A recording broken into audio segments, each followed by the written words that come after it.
Good day, and welcome to everyone here in Brussels, in Moscow, in Washington, and to those who are watching this on the Internet. I'm Robert Legvold, the director of the EuroAtlantic Security Initiative, the undertaking that today we are introducing to you and to the wider media.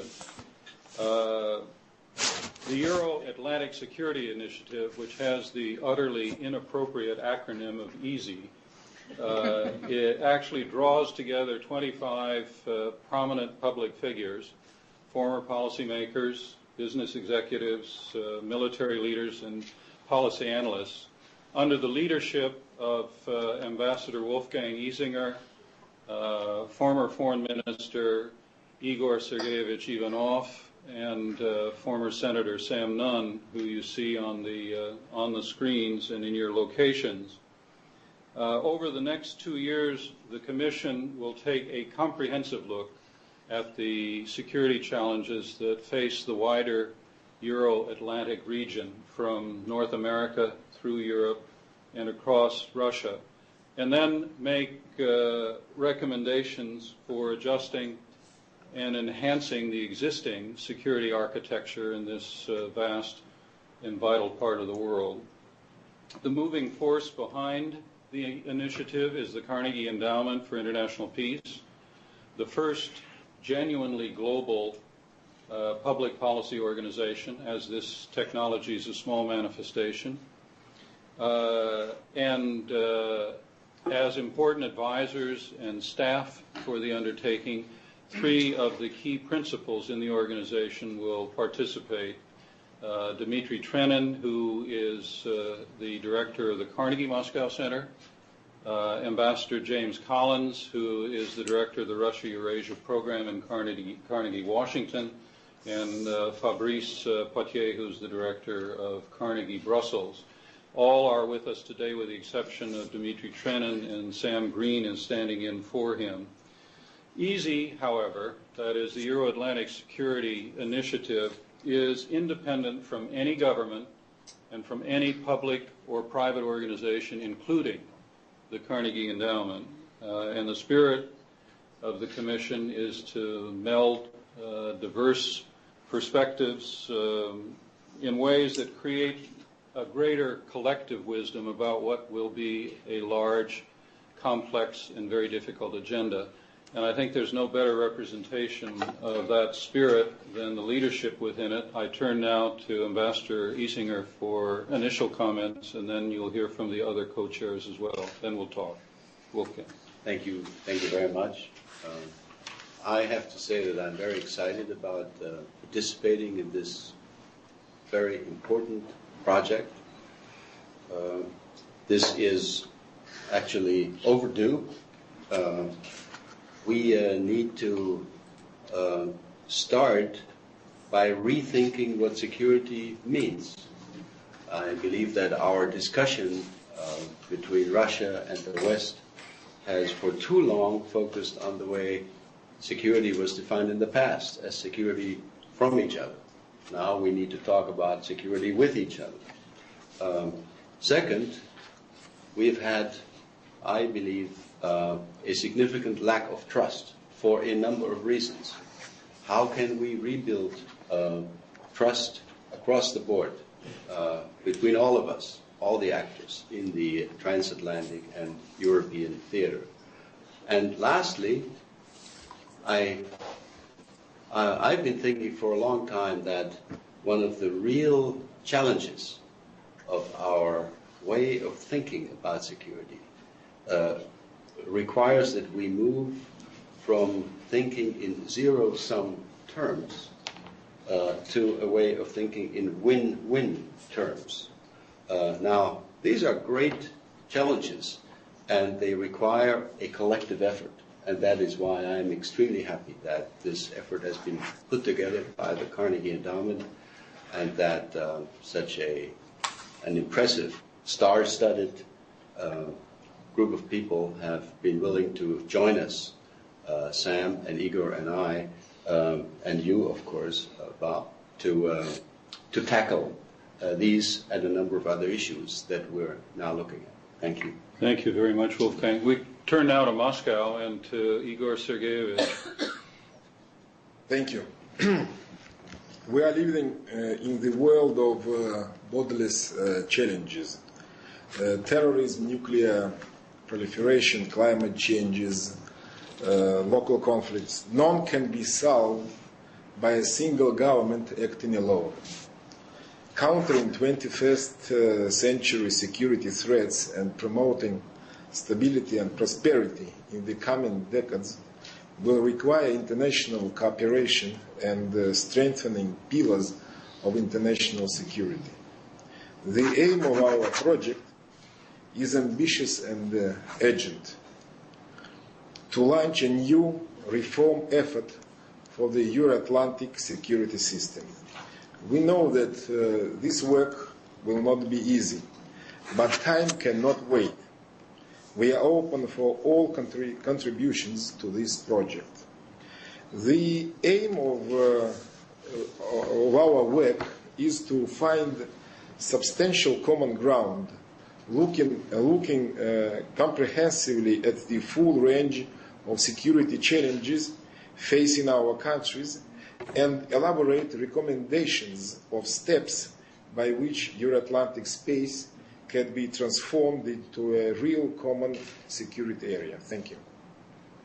Thank you very much, Igor. And now, Senator Nunn. Thank you very much, Bob, and thank the Carnegie Endowment for coming up with this very, I think, important initiative, probably overdue by several years from my perspective. I'm delighted and pleased to join with Wolfgang and with Igor, two individuals I have enormous respect for. They had tremendous accomplishments and great leaders, so to be part of that group and to join the other distinguished people on our panel is a true pleasure. I would just emphasize a couple of things that have already been said. I think Wolfgang's point about moving away from a zero-sum game, which has been the historical approach, but cannot be the approach in the future, is absolutely on the mark. And I think Igor's point about cooperation and the fact that no one country can solve the serious challenges we face by itself is absolutely essential. I've said many times and repeat here today, because I think it's absolutely true, that if you look at the fields of challenge that we have, whether it's nuclear weapons, whether it's biological weapons, whether it's infectious disease, whether it's energy, whether it's environment, if you look at any of those serious problems we face, we're in a race between cooperation and catastrophe. And the good news is, and I think this is good news, that I don't think there's been any time in history, certainly not in modern history, where the real essential interest, true interest, vital interest of the great powers, basically including Europe, U.S., and Russia, but also including Japan, China, and many other nations, where those interests have aligned as they do today. But as has been previously said, the lack of trust precludes us in many cases from thinking in that way, and we still do approach too many problems in a zero-sum fashion. I think that the effort we're launching today reflects a very simple and basic truth. There can be no coherent, effective global security strategy that does not take into account Russia, its strengths, its weaknesses, its aims, and its ambitions. So it's remarkable and I think dangerous that the United States, Russia, and Europe have not developed an answer to one of the most fundamental security questions we face. What is the long-term role for Russia in the Euro-Atlantic security arc? I think we have to address this. Whether it's been caused by the absence of vision, the lack of political will, or nostalgia for the Cold War, the failure of all sides to forge a mutually beneficial and durable security relationship, as I view it, marks a collective failure of leadership in Washington, European capitals, and Moscow. Winston Churchill once said, however beautiful the strategy, you must occasionally look at the result. And I think that's what we're going to be doing, is looking at the result, looking at the trajectory, looking at the strategy, and making suggestions to our governments who in the long run have to solve these problems as to how we can go about creating truly a win-win strategy in terms not only of security but in terms of economic security, environmental security, and energy security, not simply military security. So this is a big, broad program. As Bob Legvold said so well, it is not easy. We have a lot of good people working on it, though, Bob and Jim Collins and your counterparts in Russia and your counterparts in Europe. I think over the next 2 years it'll be both interesting, stimulating, and I hope very constructive in terms of the suggestions and the work that we undertake and that the suggestions that we recommend to our governments. Thank you very much. Thank you, Sam. We're going to be brisk with this session, and we're going to pass around the opportunity to ask questions. We're going to start in Washington, and then we will turn to Moscow, and then Wolfgang and I here in Brussels to you people. So in Washington, Ambassador Collins, could you guide us?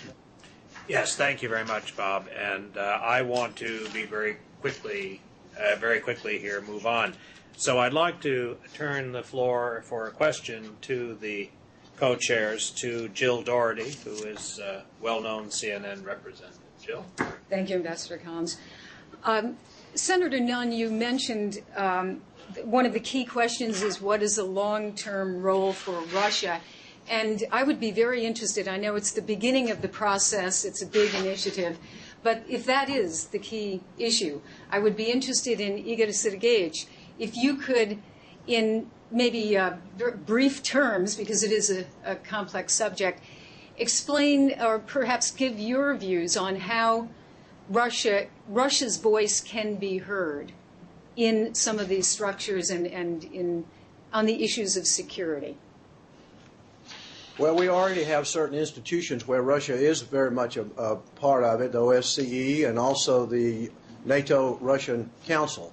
But there's been a breakdown in communications in many respects. Just one example, Jill, at the time where we needed to maximize communications, that is when Russia and Georgia got into that confrontation and it became a conflict, U.S.-Russia, the NATO-Russia Council decided not to meet. I find that bizarre. The purpose of having that kind of council is to make sure you avoid or mitigate conflict. So clearly the present institutions are not working. I don't exclude anything. I think we'll look at all the options. I know one thing, if you basically put in the Russians' minds that everybody is eligible to be a part of a security approach except Russia, then obviously Russia is going to view itself as isolated. I think that has not been the intent, but in too many cases that's been the result. So I don't exclude any possible options. I think we'll explore a lot of them. One of the main ingredients here is what Russia itself sees.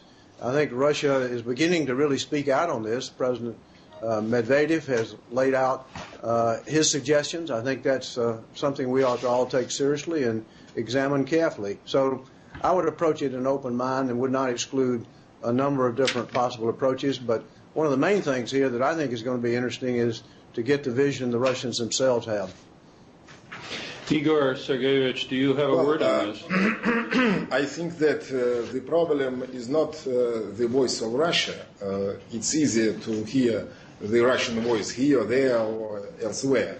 The problem is to create such conditions that the voice of big, small, medium countries can be heard, and that all countries, big or small or media, they feel they seem comfortable and secure in this new architecture. That's why the project which we start today is not about Russia and West. It's about all countries who living in this EuroAtlantic space. That's why we shall work as one team with the same opportunities to express our thoughts about what does it security, about our common interests, and we shall intend to elaborate such measures, comprehensive measures, that would be comfortable for all of us and that all countries feel them secure on the Euro-Atlantic space. This is how I see our common work. Thank you very much. Sam, do you have a question in Moscow? Do we have a question here in Moscow? ask a question here in Moscow. In Moscow we have everything clear. That's why. No, I see. In Moscow, we have the answers. Well, while you collect your thoughts, we'll turn here. Fabrice, what kind of a question do we have in Brussels?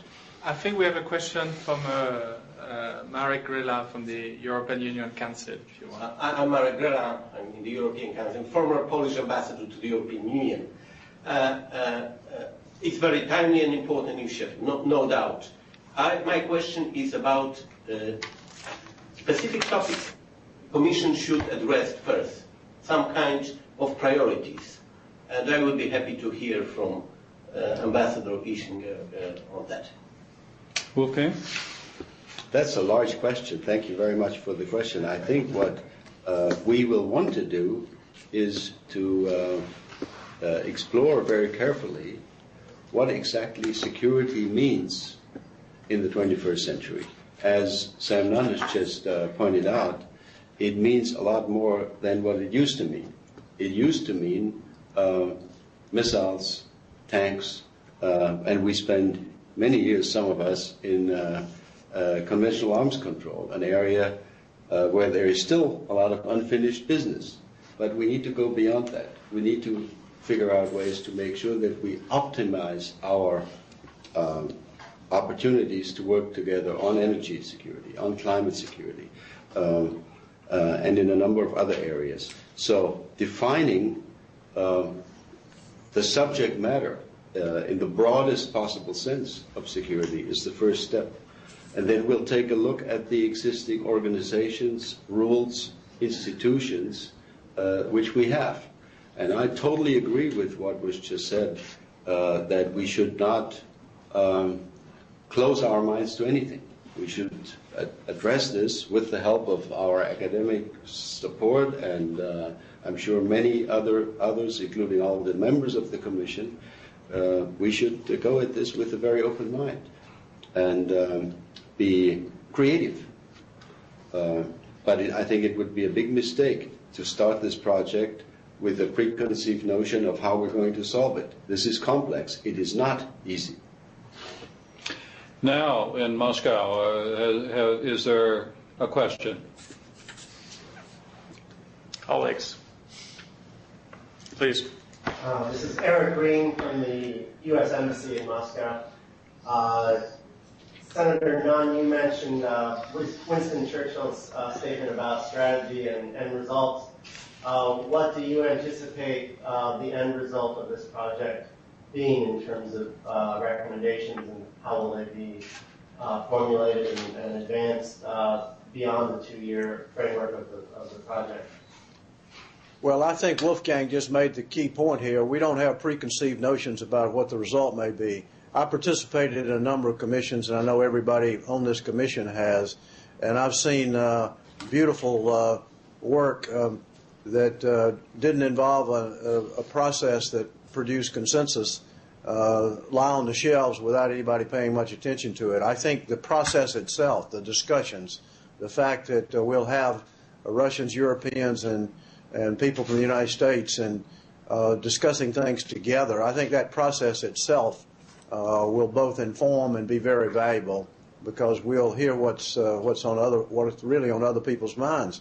And Wolfgang mentioned about defining security. I think we have to really determine what kind of security we're talking about. I think the definition's got to be much, much broader than it's been before. So I'm not sure what the results are going to be, but that's one of the valuable parts of this. I don't think we start off with preconceived notions. Eric, let me amplify just a bit on what Sam has said, agreeing with everything that both Wolfgang and Sam has said.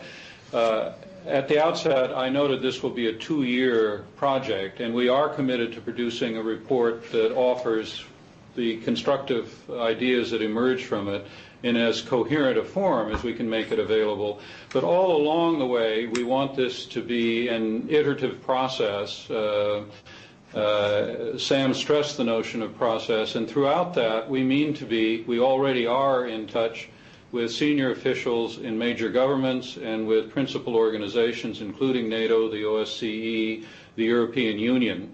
And we will continue to maintain that dialogue looking to keep the Commission informed by what's happening, because there's going to be a good deal occurring between now and the next 2 years, or over the next 2 years. And in turn, if there are ideas that begin emerging within the Commission, within perhaps its working groups or otherwise, we'll also share those with not only officials but with the wider world.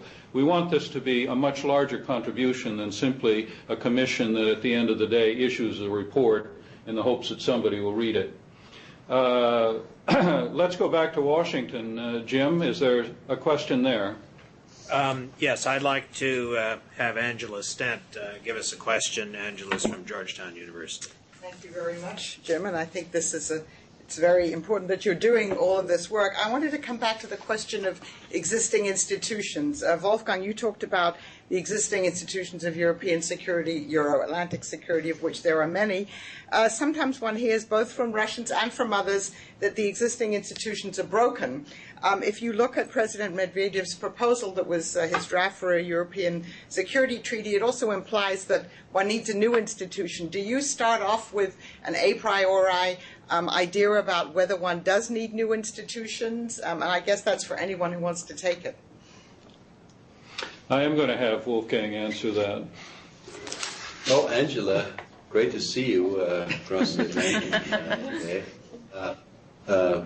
I would agree with those who argue, and I think Sam made the point earlier, that our current institutions, unfortunately, have not done a very good job. That is certainly true for the NATO-Russia Council. I was part of the group that negotiated the creation of these arrangements in '97, and there were major hopes associated with it at the time. Most of these hopes have unfortunately not materialized. I'm not going to talk about who is responsible or why it didn't, why not more came out of it. But obviously, it's not good enough. So whether we can do a repair job institution-wise, or whether we need better rules how institutions work together, or whether we need to look at the membership, as Senator Nunes pointed out. We had a debate in the mid-90s, remember, whether, in the conditions of early post-Soviet Union, whether Russia might have an interest or should be invited to join NATO. Sometimes I get the impression we had been further down the road then than we have been in recent months and years. So I think these questions will need to be addressed with an open mind. And if we come to a conclusion collectively, Russians, Europeans, Americans in this commission, that something else needs to be created, I'll be all for it. I don't think we should have a closed mind to that.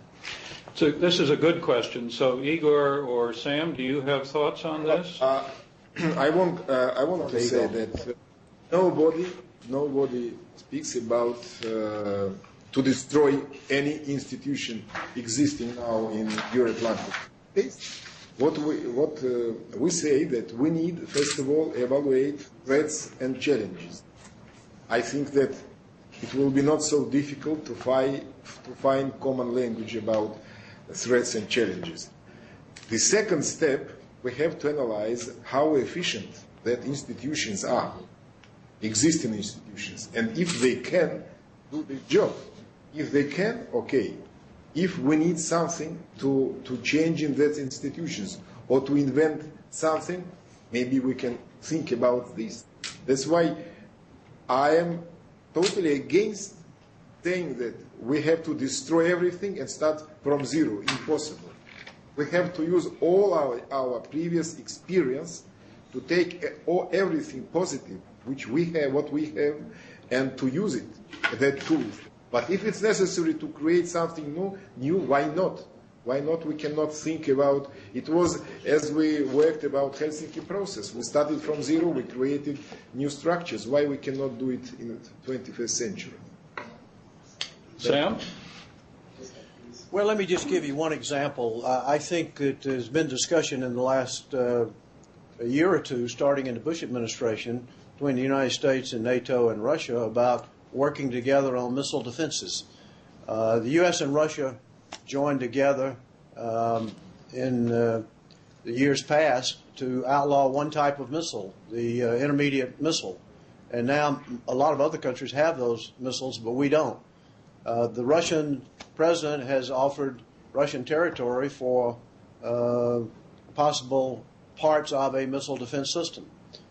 We have just seen the Obama administration take another whole look at deployments in Poland and Czech Republic and remold a different type program looking at the more present and clear threat rather than a possible long-term threat. We've got a chance possibly to work together with Russia, NATO and Russia, on missile defense, perhaps starting with intermediate missile defense and offering other countries the opportunity to abolish their own intermediate weapons. And then if they do not, perhaps we can work together. Now, if we start working together on something like that, as fundamental, as important as it is, this might lead to a reexamination of a lot of other things, particularly why should we still have missiles on short warning, and why should we have such short warning time when the Cold War has been over 20 years? There's some fundamental security things that we could begin to work together on that might change the whole psychology of NATO, Russian, and U.S. relationships. So that's just one example, but I think it's an example where the opportunity and the dangers are pretty clear as we speak. Thank you. Is there a last question in Brussels? Please. Well, thank you very much. I'm Jasper Wieg from the German delegation to NATO, and let me first of all welcome this fascinating initiative and in its scope to think out of the box. It seems to me very challenging, and also in its inclusiveness to have Europeans, Americans, and Russians on board. The question I would have is how this initiative ties in with other initiatives already on track.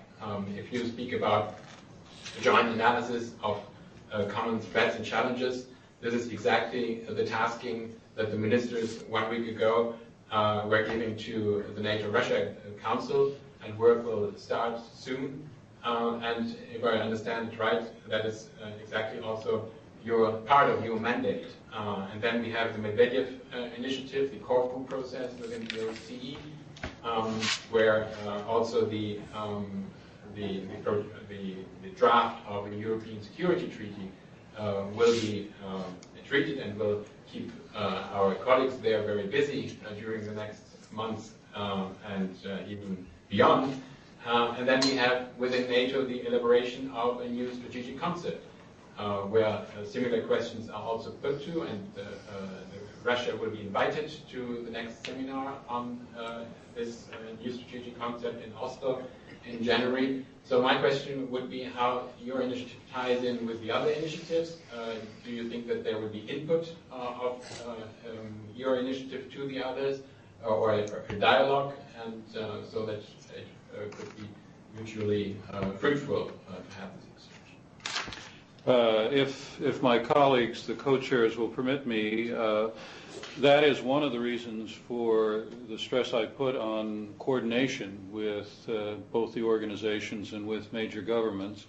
I would add to your list the exercise that Madeleine Albright is conducting at the behest of Secretary General Rasmussen on the strategic concept. We want to be informed of what's happening. We want to coordinate at each step with all of these activities. It's one of the reasons why we've been in touch with senior leadership in each of the areas that you noted. But I think there's a strong feeling that a non-official group like this can, your phrase was, think outside the box or come at these questions in a somewhat different way. And perhaps above all else, as you've been hearing from the co-chair, bring issues together in a way that they will not be brought together in these separate initiatives. The strategic concept for NATO is a strategic concept for NATO. It'll touch on the issue of threats, and the instruction that you referred to do the joint threat analysis within the NATO-Russia Council that Secretary General Rasmussen first proposed in the September 18th speech is certainly relevant, but there's no reason why this Commission won't go about that task in a different, more comprehensive, and even more coherent fashion. We've promised people that we would do this within 30 minutes. We're now at the end, and the only thing I would add is we will continue to provide information to the outside and to the inside of what's happening. There are flyers that you'll be receiving today that will give the full list of Commission members so you can see who's participating in this. There will be an internet site which we will be happy to share that will collect a lot of information around this in the future. So we want the exercise not only to be well coordinated, as I've been suggesting, but we also want it to be very transparent, and we will do everything that we can to maintain that kind of communication. But we thank you very much for coming, and we wish you luck with your work as we go about ours. Thank you, people. Thank you, everybody.